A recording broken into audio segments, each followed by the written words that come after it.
Bismillahirrahmanirrahim. Assalamualaikum warahmatullahi wabarakatuh.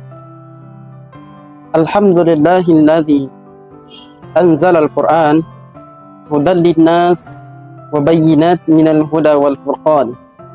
Asyhadu an la ilaha illallah wahdahu la syarika lah wa asyhadu anna Muhammadan abduhu wa rasuluh.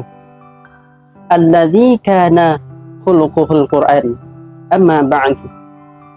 Sahabat teladan yang dirahmati Allah Subhanahu wa taala. Kembali kita bersyukur kepada Allah Subhanahu wa taala yang telah melimpahkan rahmat dan karunia-Nya kepada kita semua. Sehingga Allah masih pertemukan kita dengan bulan Ramadan pada kesempatan kali ini dengan mengucapkan alhamdulillahirabbil alamin. Tidak ada ucapan yang paling pantas kita ucapkan selain kata pujian dan kata syukur kepada Allah Subhanahu wa taala. Kata syukur ini adalah ketika kita mengucapkan alhamdulillahirabbil alamin, ketika Allah memberikan bentuk kebaikan yang kita nilai, ketika Allah memberikan kepada kita, kita menilai itu adalah buruk bagi kita, itulah yang terbaik bagi kita. Apapun yang diberikan Allah Subhanahu wa taala, tetap mengucapkan alhamdulillahirabbil alamin. Itulah yang terbaik bagi kita. Sahabat tauladan yang dirahmati Allah Subhanahu wa taala. Tidak ada kata selawat yang harus kita ucapkan selain kepada Nabi kita Muhammad sallallahu alaihi wasallam yang akan memberikan syafaat kepada kita nantinya di hari kiamat. Tidak ada satupun yang bisa memberikan syafaat kecuali syafaatnya Nabi kita Muhammad sallallahu alaihi wasallam. Dengan mengucapkan Allahumma salli ala Muhammad wa ala ali Muhammad. Sahabat tauladan yang dirahmati Allah Subhanahu wa taala. Allah berpesan di dalam surah Al-Baqarah ayat 183 yang berbunyi, A'udzu billahi minasyaitonir rajim. Bismillahirrahmanirrahim. Ya ayyuhalladzina amanu kutiba alaikumusshiyam kama kutiba 'alal ladzina min qablikum la'allakum tattaqun. Shadaqallahul azim. Masyarul muslimin, sahabat tauladan yang dirahmati Allah Subhanahu wa taala. Ada 3 poin yang ingin Allah sampaikan pada ayat ini. Dalam surah Al-Baqarah ini ayat 183. Yang pertama, ya ayyuhalladzina amanu. Hai orang-orang yang beriman,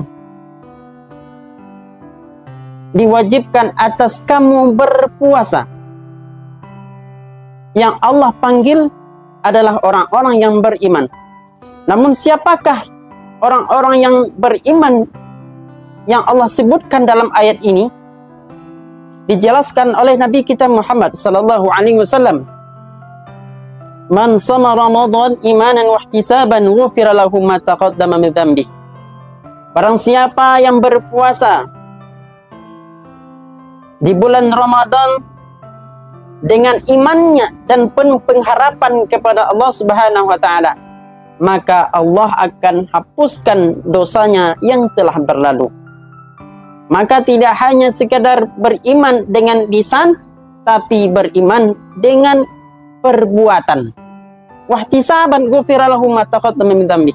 Penuh dengan pengharapan. Dan itulah yang dimaksud dalam surah Al-Baqarah ayat 183 ini. Tidak hanya beriman.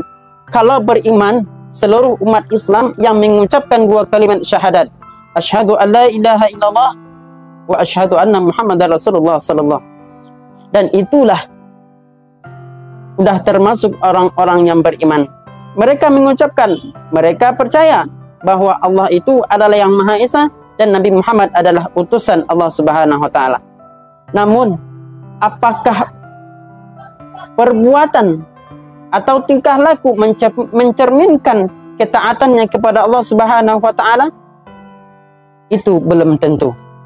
Dan itulah yang dimaksud oleh Allah Subhanahu wa taala dan dijelaskan oleh Nabi kita Muhammad sallallahu alaihi wasallam. Itu poin yang pertama. Poin yang kedua yang ingin Allah sampaikan pada surah Al-Baqarah ayat 183 ini. yaitu kutiba alaikumusiyam kama kutiba alal ladzina min qablikum. Puasa ini juga sudah disyariatkan kepada umat sebelum kita, diwajibkan sebelum kita. Namun apa yang ingin Allah sampaikan kepada kita? Yang pertama, agar kamu tidak berleha-leha tentang puasa Ramadan ini. Begitu besar pahalanya dan ridha yang Allah berikan kepada kita ketika kita melaksanakan puasa. Poin yang ketiga, la'allakum tattaqun. Agar kamu menjadi orang yang bertakwa. Kenapa Allah tidak sampaikan dan langsung disebutkan kamu pasti mendapatkan takwa di sisi Allah Subhanahu wa taala? Kenapa Allah menyampaikan agar? Kalimat agar ini bisa jadi kita mendapatkan derajat takwa di sisi Allah, bisa jadi kita tidak mendapatkannya.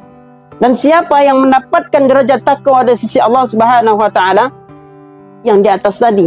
Yang pertama, ya ayyuhalladzina amanu kutiba alaikumusiyam kama kutiba alal ladzina min qablikum la'allakum tattaqun.